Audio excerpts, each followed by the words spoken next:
voilà donc mbokk yi ñuy déglu tey dañu bëggoon a waxtaan ci benn émission bu bees bi ñu tuddee mémoire vivante alors mémoire vivante mooy dañu bëgg a taataan ci suñu mag ñu baax ñi fi nekk ñu baaxee ñun les générations ñun xale yi ndaw yi ñu baaxee ñu seen jaar-jaar ak seen vécu ak seen expérience yi nga xamante ne moom la ñu taataan ci seen dund pour mun ñoo jëriñ ñun ndaw yi nga xamante ne ëllëgu Sénégal wala ëllëgu adduna bi ñoo ko yor moo tax ñu initier émission bi ñu tuddee ko mémoire vivante alors ci séeréer ñu koy wax wetandox faak yaam xay waagu jëriñ saaxof comme ni ko suñu maam luy jéen fay di ko doon waxee ci émission yi mu doon organisé ca RTS donc tey nag dañu am benn gan bu mag monsieur Diouf xam naa dañ leen di bàyyi mu présenté wu ñu daal di dugg ci émission bi monsieur Diouf jëlal kàddu bi. asalaamaaleykum man maa ngi tudd Mamadou Diouf maa ngi dëkk Gandiaye mais j'ai grandi presque à Fatick. Bon, j'ai fait aussi une partie de ma vie à Dakar, peut-être à peu près une vingtaine d'années. Bon, j'ai fait mon école primaire à Gandiaye jusqu'au CM2. Ensuite, m'a admis Prytanée militaire. Et je suis allé à Saint-Louis, fallait que je me yóbbuwoon.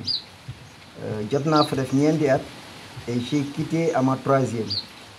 Et dañ ma dàq foofu parce que dañu grève woon.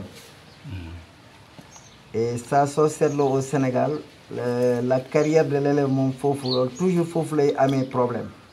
mu jóge fa après ñu incorporé ñu dans l'armée parce que en quelque sorte le Prytanée n'est pas gratuit. soo demee on te soigne, tu as tous les avantages. dañ lay toppatoo encadré la sa parents yi daal ñoom lépp wàcc na leen. c'est l'école qui prend tout en charge. Et il y a un commandement militaire là-bas. Et tu es à l'internat. Donc après ñu daal di ñu incorporé dans l'armée. Et j'ai eu la chance d'atterrir à la marine nationale. waaw foofu laa def aussi sama carrière def naa fa juróomi at. waaw donc noonu laa mën a présenter wu en attendant. Et je suis né à Gandiaye, j'ai grandi à Gandiaye et je ne connais que la culture def naa fa daara aussi. ok waaw. merci beaucoup donc mbokku téléspectateurs yi yéen ñi seetaan ngeen déggee ko noonu donc suñu gan bi Gandiaye la jànge monsieur Diouf est-ce que mën nga ñoo wax yow ni nga def belem Prytanée militaire est-ce que yow da nga toog en tant que élève nga xalaat ne war naa def concours pour dem Prytanée militaire wala say parents ñoo la ne ñoo lay inscrire pour nga def concours bi naka la sa dem Prytanée militaire naka la demee ndax yéen a ko sooke wala dafa am lu kii. voilà benn anecdote rek laa lay wax boo xamee ne day tax mu wax la ne wan la ne la man rien n'a été préparé. tout a été vraiment chance la daal. parce que man d'abord bi ma nekk CM1. dañ ma doon jël si di ma yóbbu CM2 may corriger seeni problème. alors ba élèves yooyu naan ma yow dinañ la duma quoi da nga sopp da ngay ñëw fii di ñuy jéem a wan ne da nga xam kii man c'est pas de ma faute seen maître moom ma oose rek pour ma résoudre problème te lii dafa yomb daal. waaw après ma def ko benn yoon ñaari yoon. alors ci loolu nag d'abord maître bi xaw ma ràññatle. bi ñu ñëwee CM2 c'était pas difficile. j'ai été très tôt détecté. par samay morom. waaye nag ñun amuñoon benn mébét ne dañuy def Prytanée militaire xamuñ ko woon sax. parce que on n'avait pas assez d'informations. ok léegi nag benn monsieur daal bu nekkoon ministère des examens. direction des examens. ñu koy wax monsieur Mandoy Diop. examen concours. waaw moom moo amoon xalaat pour dugal ci rakam. waaw Abdou Karim Diop. léegi nag mu ñëw wax ko directeur. rakam bi yéen a bokkoon classe. waaw léegi nag directeur bi ne ko y a pas de problème loolu moom vraiment man sax dama ci kontaan. vous avez une très bonne initiative et ça vraiment je salue votre volonté de vouloir faire à ton frère kii mais dama koy booleeg ay morom. bon sincèrement nag petit frère bi. admis wul sax mais affaire bi foofu la jógee. ok alors moi ñu daal di am chance am 2 élèves. man ci laa bokkoon man maay deuxième bi. amoon na keneen ku ñuy wax Biram Kitaan Au moment où nous parlons il dafa décédé. Donc fa bëri ki daan ku amoon ki jàmm aussi bëri woon kii be mais mënoon na jàng aussi moom demoon na ba première ci la ko yàlla jëlee. waaw donc mébét bi noonu la. man ba ma admee yëguma ko dama dem tool jékki-jékki rek benn auto gendarmerie ñëw gaari ci buntu tool bi. sama papa ne ma waaye ba Mamadou loo def ma ne ko ci lan mu ne ma ah gendarmerie ku ñuy jël si fi ma ne ko ab billaay papa man xaw ma lan la ñooñu dal di gaawantu ne sama papa déedéet bul kii sa doom dafa admis Prytanée te yëgu ko moromam yëpp dem nañ moom moo fi des. alors la liste là après nag ñu dal di ñëw pour ñu jël si ko. le camp militaire a demandé à ce que ñu ramener ko. pour mu dem Ndar. automatiquement sama papa ñu préparé ànd ak ñoom ñu dal di ñu déposer ñu dem.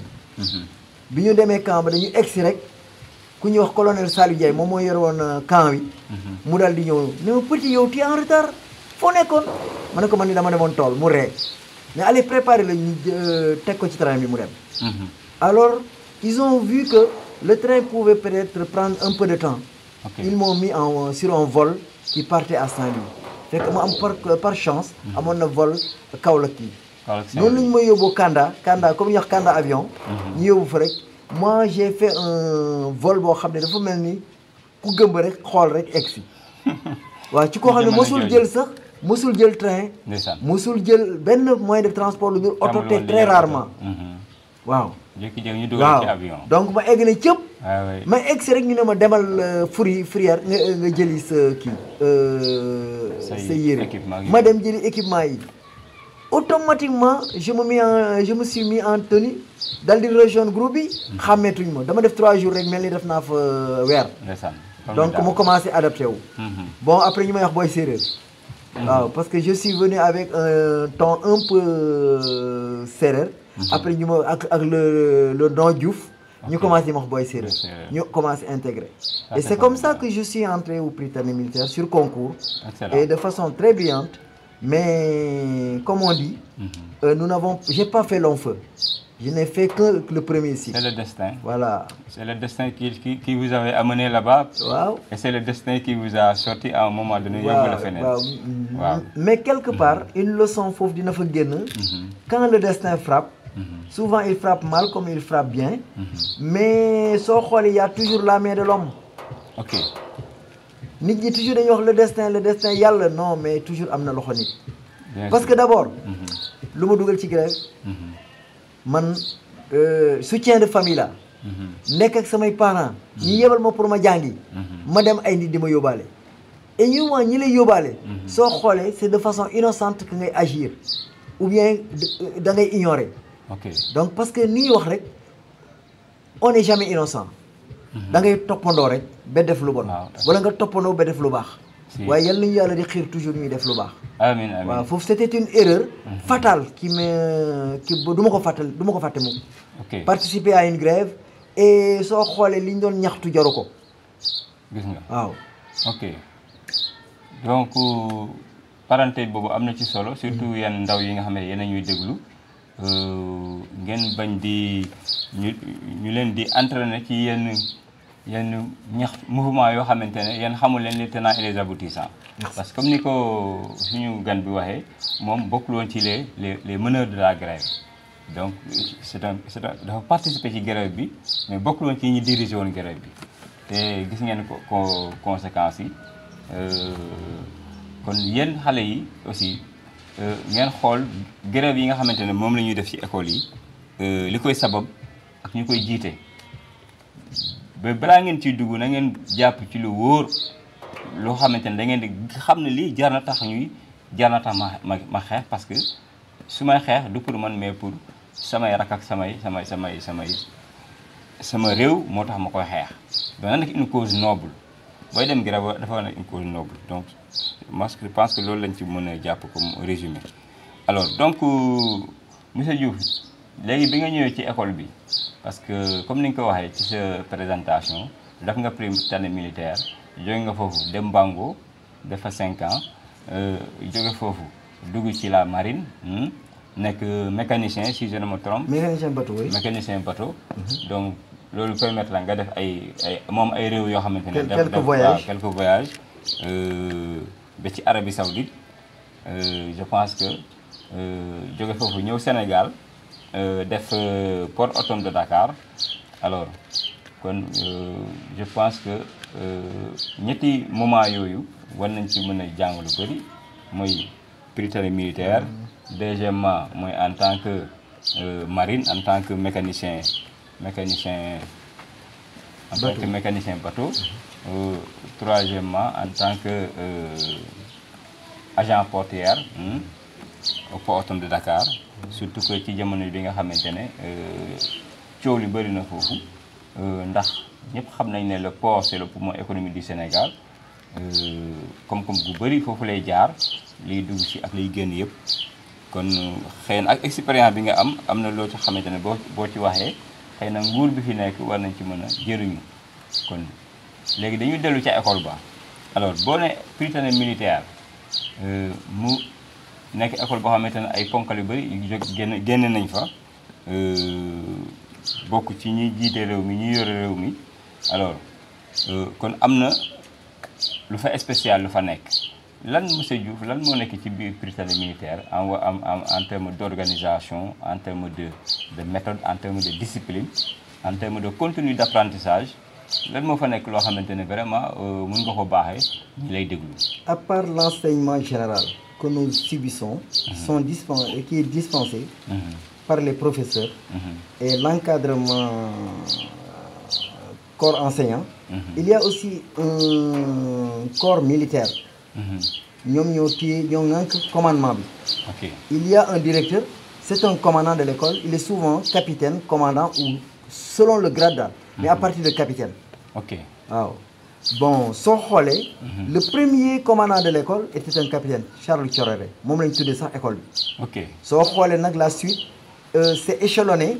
Depuis 1823. Depuis 1823. dañ ko échelonné. ba 2023 mu am 100 ans. soo xoolee nag commémoré nañ 100 ans du temps de ci magistère wu Macky Sall. mu neex loolu nit ñi parce que retrouvailles ba fa am ak lu nekk. mais su ma delloo ginnaaw tuuti. prytanée militaire différence am ak yenn écoles yi. ce n'est pas seulement l'enseignement rigoureux mais aussi il y a l'encadrement. Tout est programmé. ba pare dafa am partie militaire. Par exemple mun nga jàng toute la semaine. mais le mercredi après-midi. chaque kii dañuy def cours militaire. Cours militaire aussi mu ngi mel ni comme tey rek. nga war a def armement wala nga war a def lii wala nga war a def combat wala nga def lii loolu yëpp théorie bi da nga koy jàng. Voilà donc ba pare dañuy dem aussi ay séances de tir. Waaw hormis ça sax da ngay xool ne il y a même des fois les meilleurs tireurs suñ ko jógee dañ leen di regrouper souvent ñu am chance quand les officiers vont à la chasse dañ leen di yóbbaale. Donc loolu yëpp c'était pour stimuler un peu l'effort de l'enfant de troupe. dinañ la former enseignement général mais dinañ la former militaire loolu mooy dem de pair. C'est ça la différence entre les autres écoles. Mais sinon toutes les activités sportives et récréatives ñun ñoo ko bokk. Waaw bon parce que c'est de la 6e jusqu'en terminale. Et on est sanctionné par les mêmes diplômes que les écoles civiles. Waaw am na nag ay kii militaires yi ñuy joxe par exemple li nga def brevet para foofu di nga def léegi sax léegi naa école dinañu def conduite permis de conduire. Mais ñun suñu époque amu ko woon. Bon léegi aussi di nga def li ñuy wax CFP certificat de formation pratique CFP. Après def PME ay PM2 PM1 yaa ngi koy def 4e PMS yaa ngi koy defee première. Parachutiste yaa ngi koy defee seconde. Donc durant le cycle les deux cycles am na côté militaire boo xam ne dañ ci am ay médailles dañ ci am diplôme yoo xam ne ça te permet ñu war a mën a xam ne kii jaar na prytanée militaire. Soo seetloo aussi am na lenn loo xam ne mën nañ leen ko natable ne ñoom dañ leen ko xamee mooy la rigueur militaire la discipline elle est une incontestable. Au prytanée da ngay jub xoj wala cravache bi dal ci kaw cravache bi du dóor la ay yar de mais punition. Il y a la colle pour école. Il y a la consigne partie militaire. Il y a aussi la prison. ça c'est le lu ñuy wax fin de parcours. ok suñ ci mënul dara nag ñu yóbbu le conseil de discipline et ensuite sa dàq sa xëj na ci. ok mais bu ñu la c'est dàqee selon les fautes graves. bu ñu la dàqee dañuy reverser armée. bu ñu lay dàq reverser l'armée c'est comme nos cas. ñun dañu grève. donc du ñu la dàq bàyyi la quoi. dañuy reverser armée da ngay dem armée. ok waaw. te loolu aussi beneen plan de carrière la. exactement c'est-à-dire que duñ la sànni dans la nature nii rek nga nekk un bandit. loolu amul perte non dafay amaat beneen encadrement. loolu sax daf may inspiré. par rapport ak suñu école yi nga xamante ñoo fi ne au-delà des écoles spécifiques comme le Prytanée militaire ak bon ak peut-être Mariama Ba je ne sais pas. exactement mais c'est-à-dire les lycées et les CEM et les lycées. les collèges et les lycées. donc bu ñu la dàqee man je ne pense pas que. bu ñu la dàqee am na beneen réceptacle bu ñu la mën a je pense que l'école sénégalaise n'a pas prévu ça. Et surtout à l'heure où on parle de la formation professionnelle, moi je pense que loolu, à l'image du Prytanée militaire, je pense que nos collèges et lycées devraient avoir des passerelles. On devait créer des passerelles pour ces élèves-là. Ils ne continuer au CM wala au lycée. Ñu fexe orienter leen ci formation professionnelle. Parce que nit moom amul nit cuunawul ci lépp. sa loxo bu muñul sa tànk yi mën nañ. sa tànk yi bu ñu mënul sa loxo yi mënuñu. sa làmmiñ bi mën na. waaw et gis nga orientation bu ngay joxe noonu. soo gisee par exemple même au Prytanée. pour xool souvent ñi nga xamoon ne am nañ de l'habileté. dañ doon def ay séances de bricolage. ok gis nga ci bricolage yooyu. da ngay gis ñu defar globe. da ngay gis ñu defar ay genre machine. et ces choses là on les exposait. am na ci benn globe boo xam ne. dañ ko exposé à Dial Diop. def na fa une vingtaine d'années. dama xamul ndax mu nga fa ba léegi. mais loolu c'est l'œuvre d'un élève. ok parce que koo gis am na benn affaire buy dormir en lui. benn genre don boo xam ne. yàlla moo ko may. effectivement qui dort en lui. pour le réveiller il faut un soin particulier. nga une attention. nga déglu xale bi di waxtaan ak moom di ko xool parce que xale buy màgg rek mu ngi màggaale ak quelque chose soit filouterie veuillot wala une bonté une générosité toute naturelle tout dépend ci ban grenier la jóge ak ban base d'éducation la am buy ñëw Prytanée am na ñoo xam ne dañu am base wëyu mais dafay nelaw parce que ñu ragal seeni waajur il faut ñu sore waajur yi rek mu éclore waaw mu éclore waaw am na ñoo xam ne aussi dañuy ñëw toppandoo bon très gentil mais dañuy ñëw école ñu dal di nekk ak àndandoo bi nga gis ku la yóbbaale mais gis nga li ñuy wax indiscipline caractéristique amu fa loo gis rek dafay nekk en miniature nekk genre kii sëbaay c'est des compétences léegi voilà su ko defee nag léegi. pour confirmer la li nga wax nii. pour confirmer li nga wax nii. seetaan naa récemment benn film. film bi prison la.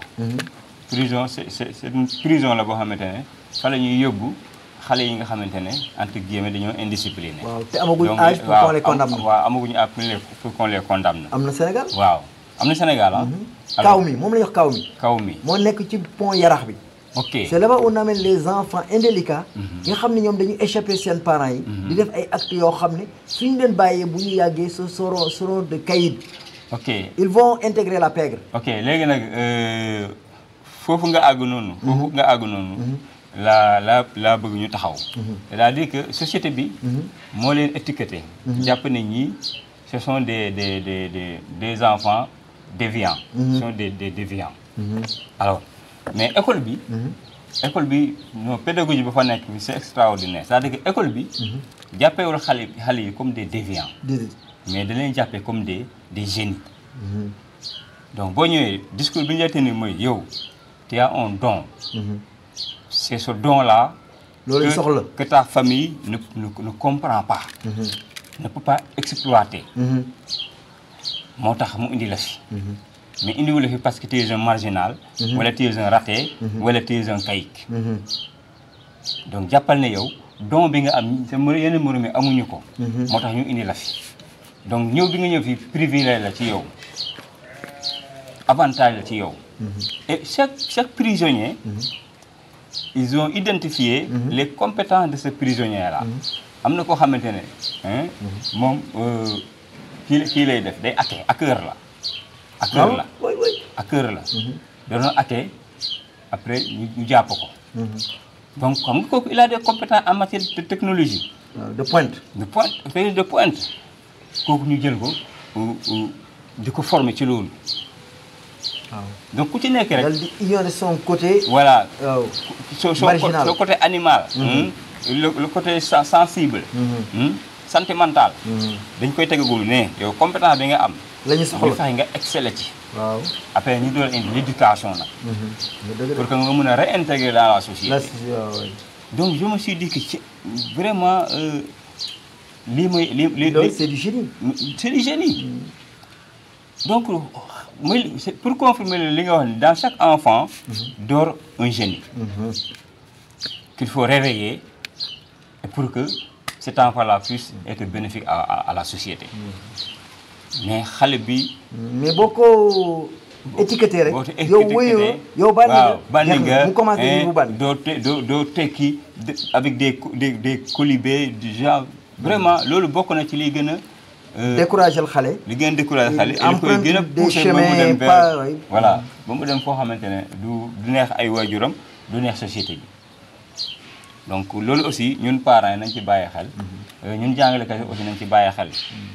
parce que pour beneen anecdote rek benn film sur l'immigration benn Ivoirien bon en tout cas c'est au niveau de nos parents voisins. pour ne pas citer le pays. donc bi ko tubaab bi di interroger na ko lan moo tax ngay acharné pour dem immigration clandestine mu ne parce que suñu maître suma maître moom dañu defoon benn devoir ma aw ma bu baax mu ne ma yow mi soxlawu ngay jàng parce que yow xamoo dara donc ñi xam dara ñoo war a nekk école mais yow comme xamoo dara soxlawu ngay ñëw école. mu ne affaire boobu moo ko marqué mu ne comme maître bi mooy ne man sama place nekkul école parce que xaw ma dara. kon ma uti ko feneen. looloo ko dugal ci aventure donc pour vous dire combien c'est dangereux. mais foofu tam li ma ci bëggoon a dolli tuuti une parenthèse. mooy bu fekkoon ne par exemple xale bi. tàmmoon nañ di waxtaan ak moom. dina am ku mu dem di confier wu. parce que xale yi aussi il faut pas ñu def benn genre barrière entre parents et enfants. il faut qu'il y ait une liaison. pour que xale bi mun a am courage wax ak yaayam. buy xale bu jigéen bu dee xale bu góor mun a am courage wax ak papaam. de façon confidentielle d'accord. mais de façon sûre c'est-à-dire que j'ai confiance à mon papa. quand je lui dirai mon mal dina ci def indi benn remède. mais soo seetloo yu jàllal fële yow da nga ma rusloo yow da nga ma lii. c'est-à-dire que ça automatiquement. élan de générosité bu ko andi woon pour mu jëlee fa lu positif. daf koy décourager. et vous savez il y a deux frontières. le mal et le bien. ki bugg a baax. mu ngi baax ki bugg a bon mu ngi tànde di osciller ci corde bi. corde ren kooku boo ko dimbalee tuuti. mën na ñëw. c'est-à-dire que il faut toujours lui dire. que ce n'est pas trop tard.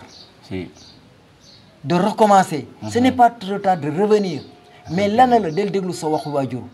loolu lu am solo la. waxuñ la ne nga topp ko à 100% mais nga def ci li nga mën.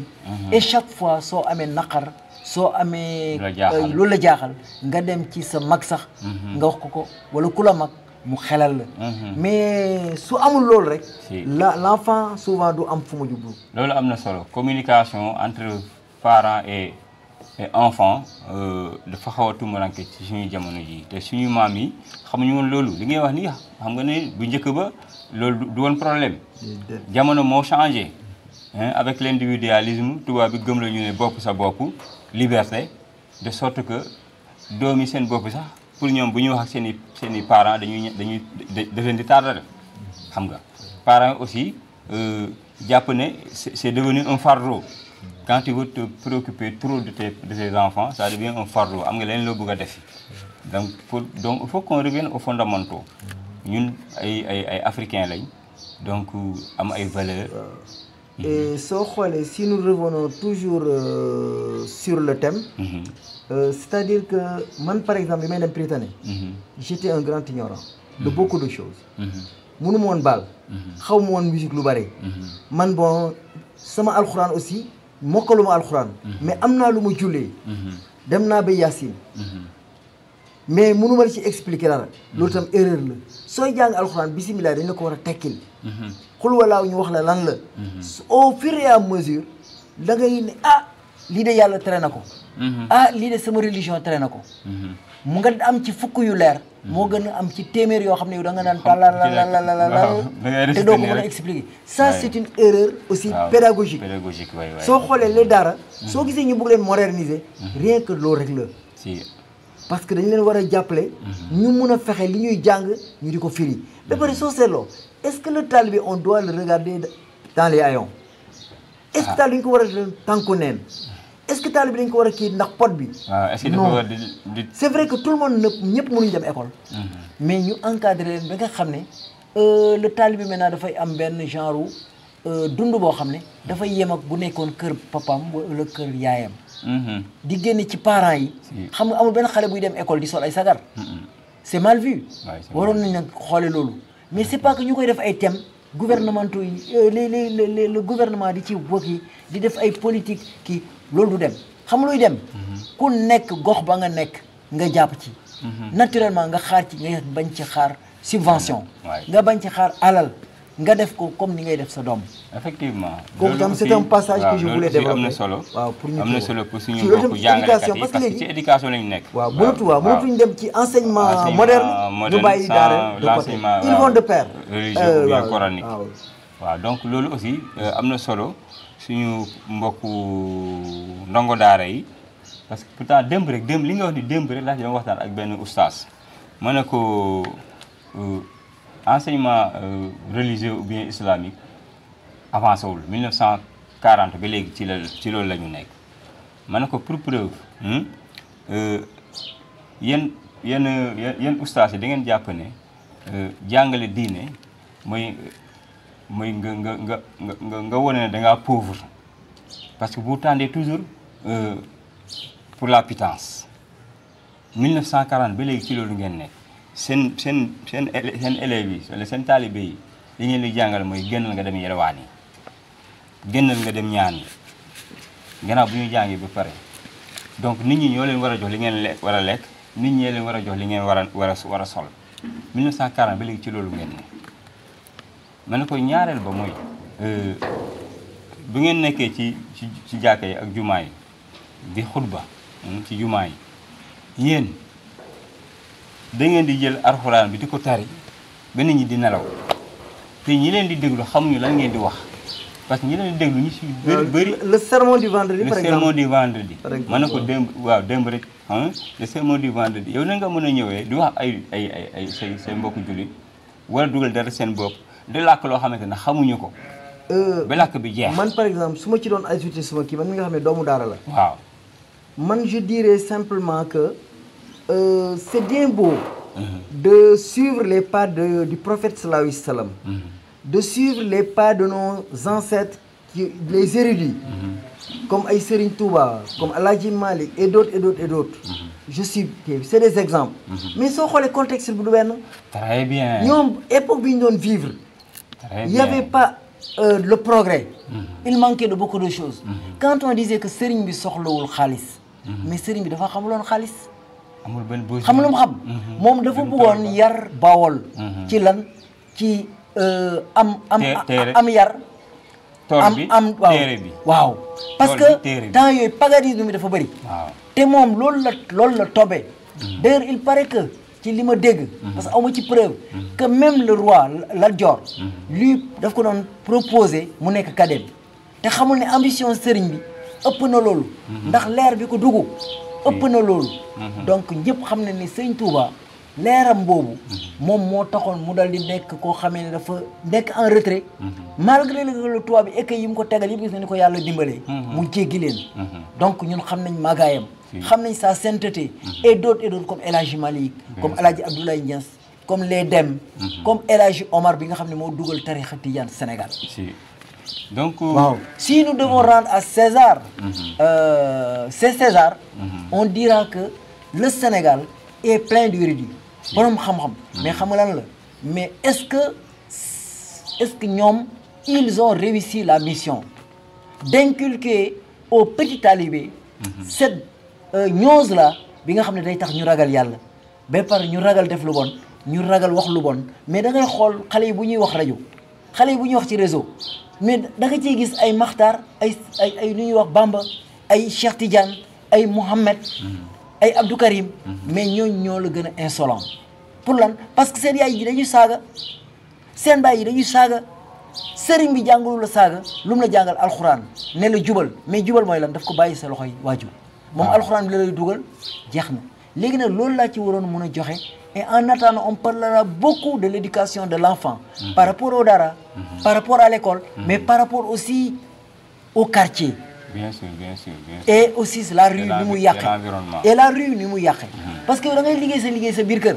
mu génn ñu ne ko yow tapet nga yow góor jigéen nga yow lii nga rek nga commencé ne xaaral ma góorgóorlu sax benn mégot cigarette et tu commences à fumer donc ñu bëri ci loolu lañ jógee bu ñu la ne ragal nga rek pour nga ñeme pour nga wane ne ñeme nga il faut nga sax benn cigarette pour prouver sa vaillance te alors que non en tout cas riche na yaatu na éducation riche na yaatu na mooy njàngale bu ñu dellusee ci prytanée militaire bi donc kon ñu jàpp ne prytanée militaire donc au-delà de l'aspect militaire voilà du module militaire donc l'enseignement général bi nga xamante ne moom la ñu bokk ak les lycées et collèges donc je pense que organisation méthodique dafa am aussi am na solo discipline bi aussi ba fa ne am na solo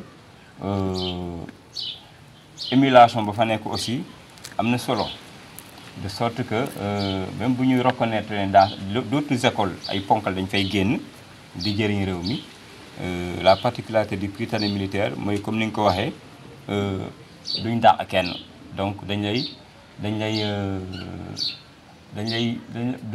dàq dañ lay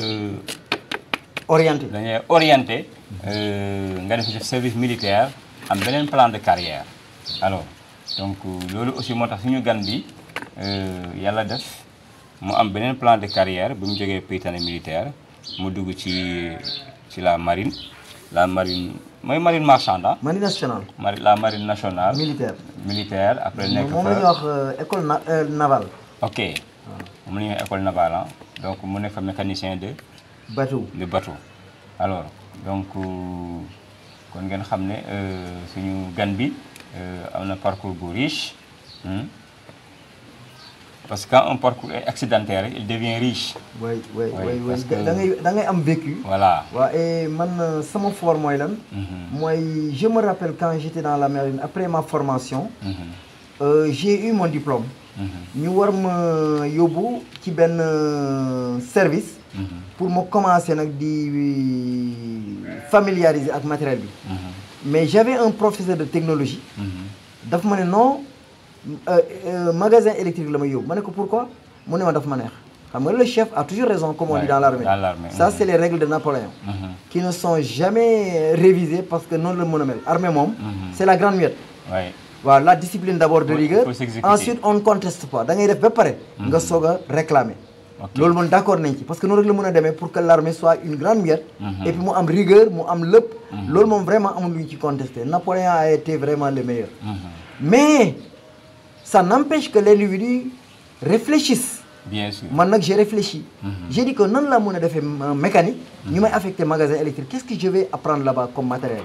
comme outil lan laa war a mën a familiariser wu. je fais pas l'électricité alors j'ai refusé. Il m'a dit qu'il va me foutre en prison. ma ne ko patron mooy adjudant. ok c'est le grade d'adjudant patron. ma ne ko patron mu ne waaw ma ne ko man du ma dem foofu. alors je suis monté au commandement. je suis allé voir le commandant même. de la marine. kenn ñëwu fa dugg. ma ñëw secrétaire bi hésité rek après le commandant dit ko kan la j'ai dit que c'est moi mu ne ma venez ma dugg dal di tooj correctement taxaw nag j'étais tellement essoufflé que mënatuma wax mu ne ma asseyez-vous ma toog pour mën a jël suma esprit bi ma paree mais comme le commandant est barbu et puis dafa xaw a raglu mais man dama takk suma courage parce que xam naa ne man su ma waxul suma raison fii prison laa jëm donc j'ai fait mon bon choix de bien respirer et après profondément après daal di ko ne mon commandant mu ne ko on m'a affecté au magasin électrique et moi j'ai fait le stage de mécanique mu ne ma quel est votre rang ma ne ko je suis le 3e mu ne ma ce n'est pas brillant hein? Parce que soo xoolee on était 6 ok donc soo xoolee ma nekk ci middle bi ce n'est pas très brillant mais xam nga lu ma wax je vais vérifier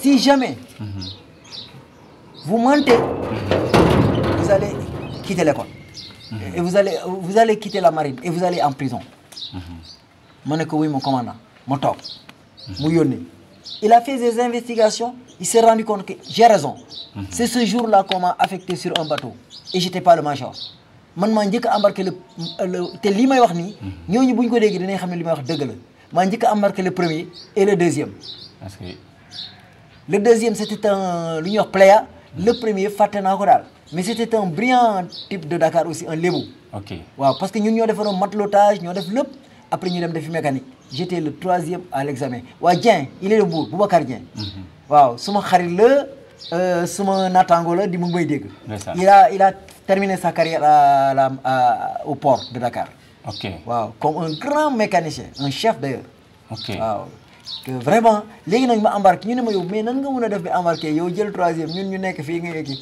ma ne la man dama dem réclamer parce que dañ ma doon sonal ma am ci loolu mais ba ma ñëwee si bateau bi aussi dama egsi rek ñu dal di ma accueillir ne ma nag ci le yaay muus bi muus mooy le nouveau donc loolu c'est un passage boo xam ne pour wane ne su ma dugg marine aussi dafa am ay soubresauts et les soubresauts c'est toujours lan la ñiy tête brûlée lañ Prytanée lañ jógee ay grévistes lañ loolu la ñuy étiqueté ba foo mën di dem rek dañ lay toppee loolu te loolu c'est une erreur nit mën na def erreur dans sa vie mais quand on le pardonne quand on lui pardonne cette erreur il faut pas que ñu koy étiqueté waaw waaw léeg-léeg nga gis ko ñëw ne ma yow tu as fait le Prytanée ma mu ne ma loo def bañ dàq la mais on ne peut pas toujours expliquer à n'importe quel moment. Ils essaient toujours de vouloir croire que. Se faire porter le chapeau d'un bandit, d'un petit délinquant, alors que non. Yóbbaale la. Il y avait une grève. bu njëkk ba boo bokkul ci grève dañ la naan yow traître nga. tapet nga. donc ce qui veut dire que yow yaa ngi dem sax ci grève bi mais xamul loolu yóbbu yow ay valeur moo la dugal ci grève bi ay valeur xamul yow gëm te boo seetloo ba seetlu li ñuy ñaxtu même bu amul solo c'est un mal qu'on veut guérir n'importe comment ou n'importe quoi yow bokkal fexeel rek ba bu ci ràññeetlu waaw léegi su ko defee yow boo demee grève bi bu passé di nga xam ne sa honneur moo la fa yóbbu. effectivement parce que dignité moo tax nga dem. ay valeurs ñoo la ci dugal. mais du question ces valeurs là sont des valeurs cardinales. Que tout le monde doit partager. exactement les valeurs de d'honneur, dignité, de solidarité, de groupe. Et puis si je me mettais à te dire. école les brillants élèves qui portaient cette barrette là de major. la plupart ont mal fini ñii dañu décédé dans des conditions désastreuses. gis nga. surtout am na ku ñu ci dox Ismaïla Niang. c'est un promotionnaire du ministre de l'eau là Serigne Mbaye Thiam. mu ngi nekkoon Sodefitex. kooku dafa brillant ba kenn du xëccoog moom premier. incontestable mais il a eu un destin vraiment macabre. parce que soo seetloo ni mu feebare. ñu koy kii ba mu gaañu c'est triste à raconter. mais fa mu nekk yàlla na ko gënal fi mu jógee. yàlla na ko yàlla xarel àjjana. ñu koy wax feu Ismaïla Niang. il a brillé de la 6e à la terminale. et sans embâche. c'est fu mu toll rek mu ngi wane brillance am ak aussi humilité am. parce que kii dinaa cokaas tuuti Serigne Mbaye Thiam. Serigne Mbaye Thiam. ku mënoon jàng la. mais moom carriériste la. c'est-à-dire que moom bu cartonné wul. du dem mais que c'était naturel. ça je le dis par mon courage mais Serigne Mbaye Thiam ne démérite pas. nit ku baax la nit ku oyof la. mën na jàng mais moom il cartonne il était tout le temps en classe. ku góorgóorloom nag lu moo ko indil li mu am. te soo ko waaw soo ko xoolee même en tant que ministre. da ngay xool xam ne kii jàmbaar la persévérant quoi. waaw moom amul caaxaan. il est rigoureux. waaw su gisee ne yow saa ngi caaxaan sax du la def xarit. du la def waay wala nga am moral boo xam ne dafa xaw a douteuse. daf lay daw. moom il ne négocie pas ses caractères ses vertus là daf ko kii. dafa gëm waaw gënul nag ñi nekk école parce que moo fi nekkoon di citer mën naa citer toute la classe. comme un Bakary Diédhiou. boo xam ne un Joola de Casamance là le frère à Tété. brillant bi bëgg a dee. mais aussi humble. moom bëggul sax wane ne xam na. il a fini par la Sonatel, il a fait une belle carrière là-bas. Et il est à la retraite au moment où je parle. Je lui lance mes salutations, c'est mon meilleur ami. Merci beaucoup monsieur Diouf, waxtaan bi neex na vraiment am na solo jàng nañ ci lu bëri à travers les anecdotes entre guillemets ou bien les petites histoires entre événements, voilà, entre changement de statut. Vraiment loolu moo ñu gën a amal solo ci émission bi parce que comme ni ma la ko waxee sànq donc quand il y a une carrière hachée donc il y a beaucoup d'enseignements qu'on peut tirer par rapport à ces césures au niveau de la carrière de l'individu. Alors ba tax na comme fi ñu tolloon ci wàllum marine la marine militaire alors donc permettre na la nga dem ci ay dëkk alors dëkk yi nga jot a dem ban dëkk moo la ci gën a marqué ak lan moo la fa marqué. D'abord mon premier voyage fut Nouadhibou. Ok. benn bateau bu ñuy wax Jiref moom moo ñëwoon fii Dakar pour réparation navale. mu ñëw man ma xëy rek toog nii benn waay egg si ne ma est-ce que tu veux aller sur en mer. ma ne ko mais loolu moom rek laay xaar fii. mu ne ma nañ dem am na benn bateau bu nekk fële ñu def ñu rencontrer l'armateur. Il était mu ngi nekkoon benn immeuble wax Anta sur le boulevard bi ñu kii ñu waxee kii Ponty. Ok William Ponty. waaw donc ñu dem rapidement rek après mu téléphoné sur le bateau pour que j'aille faire les tests. bi ma demee jot nañu waxtaan tuuti mu wax ma loo kii ma laaj ma ban diplôme la am ma expliqué ko lan mooy suma expérience ma ne ko moi j'ai une expérience navale militaire. parce que marine nationale laa nekkoon def naa fa 5 ans mu ne ça je prends allez-y ñu yóbbu ma foofu laa ko dama xooloo rek mu ne ma demal. xam nga donc loolu am na jeexantal. bien sûr bon quand je suis allé aussi. da ndekete ñu ngi may testé léegi ci côté jigéen. j'ai trouvé une belle femme dans la chambre dans la maison. moom mu ngi sangu. ma ñëw fëgg waaw déedéet ci immeuble bi fi may dem pour rencontrer ko. ma dal di ñëw rek fëgg. xale bi sonné mu ubbil ma. ne ma prenez place ma toog fekk préparé nañ ko daal. après mu toog di ma xool mu toog rek. waa ji sangu ba pare daal di dem defaru daal di ñëw ne ma bonjour ma ne ko bonjour. mu ne ma c'est vous le mécanicien dont me parler Sankor ma ne ko oui. mu ne ma comment vous nommez ma ne ko Mamadou Diouf. mu ne ma vous avez quel diplôme ma ne ko bon j'ai mon brevet de mécanique. mu ne ma vous avez combien d'années d'expérience ma ne ko bon j'ai fait la marine nationale j'ai fait 5 ans et je suis sorti bon pour le moment je n'ai pas encore de bateau. mu ne ma très bien donc je vais t'envoyer sur mon bateau c'est en réparation à la base navale. Et vous allez rencontrer le chef mécanicien et vous allez discuter. Alors quand il me dira que quand il me donnera le résultat, moi je prendrai une décision. Je dois partir en Espagne aujourd'hui, prendre l'équipage et les amener ici sur le bateau. Mais pour le moment, si tu peux participer aux travaux, c'est déjà acquis. Alors, considère-toi comme un élément du bateau. xam nga loolu déjà daf lay dimbale. Alors je suis venu ma dal di ànd ak gars yi ñu dem. ñu dal di ma yóbbu ñu jox ma peinture. sale boulot. moi je suis mécanicien ñu sale boulot xam nga loolu automatiquement ñu ngi lay testé. bien sûr. ma dem rek commencé man tam sumeeku. yóbbu moon tenue de mais dama sumeeku après ñu jox ma foofu benn kii la rek. waaw mais dama liggéey tuuti rek mu yegg si mu ne non yóbbu leen ko partie mécanique parce que ñoom. C'était un bateau de pêche. Donc, il faut nous savoir sa efficacité ci mécanique parce qu'on doit faire au moins 6 mois de mer. Xam nga peinture moom c'est rien. C'est rien. C'est le dehors. C'est l'apparence. Machine. ñoom ma ne machine. dama extrait gars yi accueillir ma ak benn blouson. ma sol dal di enrôler wu ñëw. dama fa def 30 minutes rek dama mel ni man bateau bi def naa fa at. Parce que ñooñu tam ils sont très intégrants. dañu baax.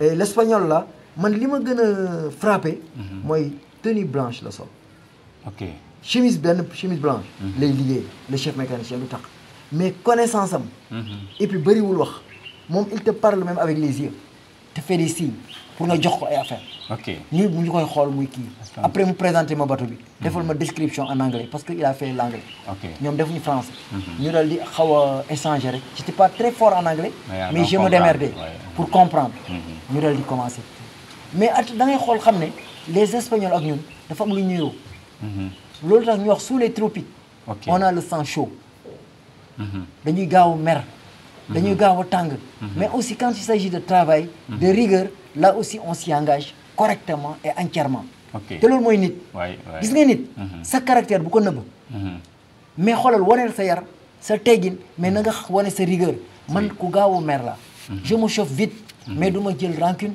du ma kii te je suis pas violent ni insolent de mots loolu dafa baax nit waxam dafa war a set booy wax nga wax bu leer si par exemple dafa xaw a lii dafa ndur c'est un peu mitigé mais waxal mu leer c'est même soo amee tort nangul ni da nga am tort su ko defee la moitié est pardonnée donc ça c'est mon début de marin foofu laa commencé Nouadhibou commencé automatiquement rek l'international ma dem aussi j'ai découvert Nouadhibou ci Mauritanie la bokk c'est la deuxième ville de la Mauritanie d'accord waaw c'est encore c'est soo xoolee Nouadhibou presque Nouadhibou Dakar mooy Nouadhibou Las Palmas en vol d'avion kon Nouadhibou daal gannaaw Nouakchott bi ngeen xam yéen ñëpp Nouadhibou mooy beneen dëkk bu rëy bu mag boo xamante ne mu ngi ca Mauritanie donc c'est un port maritime voilà donc foofu la port bi nekk voilà donc bi nga jógee Nouadhibou ban dëkk nga def bon bi ma jógee Nouadhibou dama dellu si Sénégal wala dëkk bi la gën a marqué daal ci voyage yi nga def dëkk bi la gën a marqué dëkk bi ma gën a marqué waaw c'est Barcelone ok ak Agadir ok là aussi on a fait xam nga le bateau de pêche ou bien li ñuy wax remorqueur c'est des voyages brefs tu es toujours en mer suñ la soxlaa rek yow li ngay ñëw port bëriwul donc suñ port d'attache c'était Barcelone bi ma demee Nouadhibou suñ port d'attache Barcelone loon mais pêche ñu ngi pêché Nouadhibou mais le bateau appartenait à l'Espagne donc loolu mooy wax ji xam nga le Sénégal amul flotte marchande amuñ flotte marchande amuñ flotte militaire lañ am bon léegi nag yow tu es obligé boo nekkee marin marchand da ngay uti gaal soo amee tu vas à la direction maritime ñu def benn genre contrat man je ne faisais jamais ça damay ñëw gis commandant automatiquement ñu dem man je discute mes émoluments discuter sumay affaire parce que man maa yore sama compétence fu ma nekk damay liggéey bu jeexee ma jël sama avion ma ñibbisi d'accord waaw j'ai fait Barcelone j'ai fait Agadir le Maroc j'ai fait aussi Las Palmas et Nouadhibou moom mooy suma première expérience waaw kon société de remorquage bi nekk port autonome Dakar moo la engagé woon boobu mooy bi ma jógee Espagne dama ñëw fekk juste ñu dal di créer une deuxième société de remorquage dafa amoon benn kii boo xamee ne Tiwol benn kii la woon ni ñu koy waxatee le remorqueur de Dakar kooku c'était un Français après léegi nag un Sénégalais est allé en Hollande en vacances c'était un shipping il a eu la chance de rencontrer un grand monsieur qui avait 3000 bateaux à travers les océans alors mu wax ñu koy wax la société bu rëy après mu ne ko mais yow tu me dis que dans ci suñu waxtaan yaa ngi may ne yow tu es shipping donc yow tu travailles avec les bateaux mu ne ko waaw mu ne ko mais qu'est-ce que tu dirais si tu écourtais tes vacances nga dem Sénégal créer ma fa benn société comme ça ma ñëw ubbi fa benn kii de remorquage so moom ñu mën a def ay demandes ak yooyu waa ji nekk ku dëgër fit ñëw sincèrement alors xam nga am na ñoom ne la chance les sourit une fois celui-là était de ce truc là di ko wax Saliou Ndiaye moom itam Saliou Ndiaye était de Thiès mu ñëw shipping c'est un agent mooy ñooñu nga xam ne bu bateau ne cëpp ñoom ñoo leen di jox seen ravitaillement alors léegi nag moom ñu jël ko léegi pour mu nekk directeur général société de remorquage de remorquage quelle chance alors automatiquement c'est dans ces conditions que nous étions recrutés pour ñu liggéey foofu. ok waaw. je vois. donc ñu dal di andi ñaari remorqueur yu jógee Hollande. li ñuy wax en anglais tugboat. amoon na Gorée amoon na aussi man kii bi laa nekkoon damay fàtte beneen bi mais man waaw Gorée laa nekkoon. ah bonjour Gorée laa nekkoon. waaw. ok donc amoon na ñaari société Gorée ak beneen damay fàtte tur bi ñu nekk fa ñu koy wax damay fàtte tur société ba ah. laisse-moi on va se remémorer après. ok waaw. donc nga ne Espagne moo la gën a marqué. waaw ci sa péripéties yi nga def à travers les océans. lan moo la marqué ci Espagne. da nga fa def un long séjour wala. bon j'ai fait là-bas 2 ans et quelques mois. À terre mais soo xoolee non pas à terre soo xoolee ci bateau yi. yow presque doo port bi ngay yem. ok si je me mettais à te décrire l'Espagne. je vais mentir. ok mais soo ñëwee. la vie au niveau du port quoi waaw ci bateau yi ngay nekk. ok vous débarquez ngeen ñëw pour def ravitaillement énergie. dal di defaat dund bi yéegaat. donc vous allez à travers les mers soo déggee à travers les mers. mooy dañuy dem ba golfe Persique. ok parce que fu bateau am problème rek. waaw.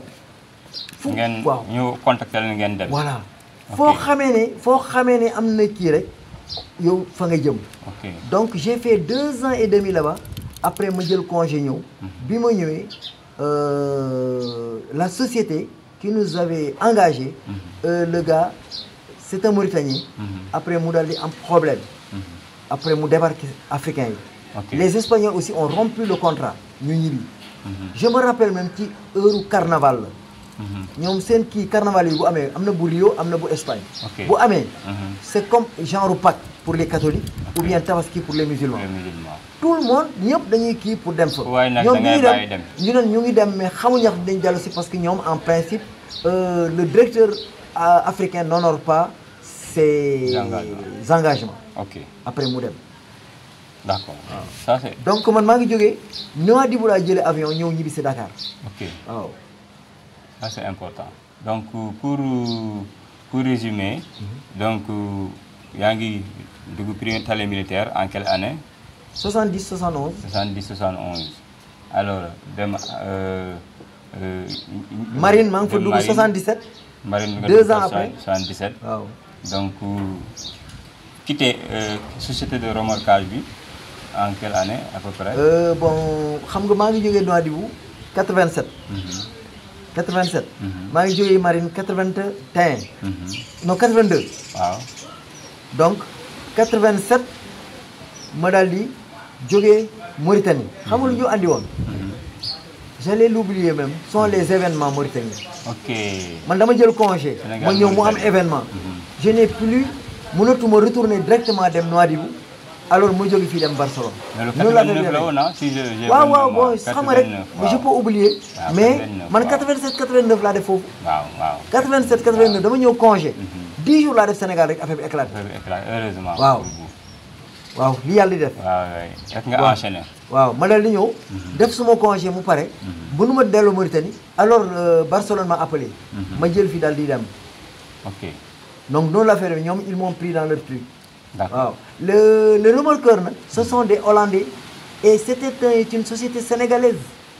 ok c'était une société sénégalaise fii au port. ok d'accord mbokk yi ñuy déglu waxtaan baa ngi noonu ku ci nekk jàng ci li ñu ci war a jàng xam ne dañuy weccoo rek parce que loolu mooy àdduna monsieur Diouf donc bokk na ci mag ñi nga xamante ne ñoom la fi yàlla bàyyi ñu gunge te ñuy ñaan ñu ko ne ñu gunge ba téeméeri at. ñu mën a gën a mën a jëriñ askan bi surtout yéen ndaw yi ñuy déglu ngeen xam ne émission bi yéen a ko moom mémoire vivante bi nga xamante ne dañu bëgg à chaque fois ñu indi. magu démb yi waaw un contemporain magu démb yi nga xamante ne ñoo fekk démb ñoo fekk tey ñu war a jëriñu ci ñoom taataan si li nga xamante ne loolu la ñu am comme expérience am comme vécu mu mun ñoo jëriñ réew mi jëriñu àdduna bi donc monsieur Diouf la mooy sa dernier mot par rapport ak émission bi nga xamante ne mën nañ ko yemale fi waaye day continuer parce que am na yeneen waaw day am ay par épisode la par épisode la bon donc la mooy sa dernier li ma mot mën a wax rek mooy en tout cas man am naa benn chance su ma toogee si benn ron garab wala benn palabre di waxtaan ak nit ñi bon il arrive que quelqu'un choisir ma en aparté pour me dire que mes grands yow vraiment war ngay dem rajo di wax mais xam nga dafa am ñoo xam ne bind moo leen lañ mën man su ma bindee ah j'ai pas un CV lourd de mais ragaluma ñu bëri de parce que vraiment je respecte la synthèse et je construis bien mes phrases te damay lire lu bëri très bien donc loolu moom may chance mu may titiller tuuti pour ma ne ah man de bëgg naa wax waaye ñëwee mu micro parce que micro loo wax ñii jëlee ko ne dafay tiitaru ñii na fay wanewu ñenn au lieu ñu tirer le contenu bi waaw du message waaw substance bi jéem ko jëriñoo parce que kii li muy wax du dara am na ku ko gën a xam te bëggul wax wala boog amul chance taseeg ku koy laaj mais ki nga xam ne am na chance taseeg un journaliste wala koo xam ne c'est un animateur de radio wala média kooku di waxtaan ak yow di la laaj sa vécu bu ci am complexe moi en tout cas moi quand je retourne nii di gëstu ci sama ginnaaw su ma passé awma lu ma ci rus awma ci lu ma ciy ragal parce que li tax je ne suis pas en haut je suis au milieu mais bu ma waxee danañ ma déglu ndax li may wax du ay fen du ma lu ñu inventé mais lu ñu vivre la mais ki nga xam ne nag mënul wax micro mën na am buy wax muy bredouiller wala muy hésiter wala li muy wax mën na ko sax écraser ba nga foo ne kii xamul li muy wax fekk xam na li muy wax dafa tàmmul micro man c'est dans ce contexte que je parle mais man su fekkee ne am naa benn tey rek bu ma mën a toog ak ku mel ni comme Madou Sarr bi mu déglu ma rek avec des questions modestes parce que il faut être modéré voyage yi du dara c'est une chance sur beaucoup am na ñoo xam ne dañuy yeewu rek ils sont allés à Sorbonne am na ñoo xam ne dañuy yeewu rek ils sont à Harvard ñooñu c'est leur chance yow boo amee chance naviguer dans les bateaux là tu as fait la mécanique tu n'as jamais eu de bobo mosoo gaañu mosoo ci am lu la naqari et lu mu bon am nga vécu international am nga vécu national soo koy partagé dem ci ak modestie su ko defee les grands marins des grands océans suñ la dégloo dinañ xam ne kii c'est pas un marin d'eau douce mais c'est pas un marin aussi bu def ay li ñuy wax le triangle des Bermudes egguma fa mais en tout cas Atlantique laal naa ci tuuti et j'ai navigué un peu partout dans la pêche dans le remorquage et dans les navires de la marine nationale pour pouvoir dire des choses yoo xam ne avérées kenn du ko wéy dëgg la en tout cas li ci am solo mooy enseignement yi nga xamante moom la ñuy tirer ci li ngay raconter c'est-à-dire que contact yi nga doon am relation yi nga am ci activités yooyu yëpp ci événement yooyu yëpp ak ci milieu yooyu yëpp nga jaar relation yi nga am contact yi nga doon am confrontation yi nga doon am obstacle yi nga doon jànkonteel tout ça nit mën na ci jàng loolu moo ci am solo donc quelqu'un peut faire le tour du monde te en réalité pour amul lu ñuy jàng ci moom waaw parce que na mu jaaree la et dans la navigation j'ai eu la chance d'être à la marine avec des anciens du Prytanée militaire qui sont des officiers man ma ñëw def suma carrière sous-officier mais gis nga tey bu ñu may waxtaan ñooñu tey ñu ngi may dégg dinañ xam ne les bateaux que nous avons partagés je tenais là-bas de très bons rôles macha allah et que aw ma ci dara lu may ruus macha allah et mën naa ci joxe ay anecdotes yu bëri bu ñu doon fubal sax dañuy fubal ak ñoom nga xam ne loolu c'est vraiment li ñuy wax symbiose dafa baax foo nekk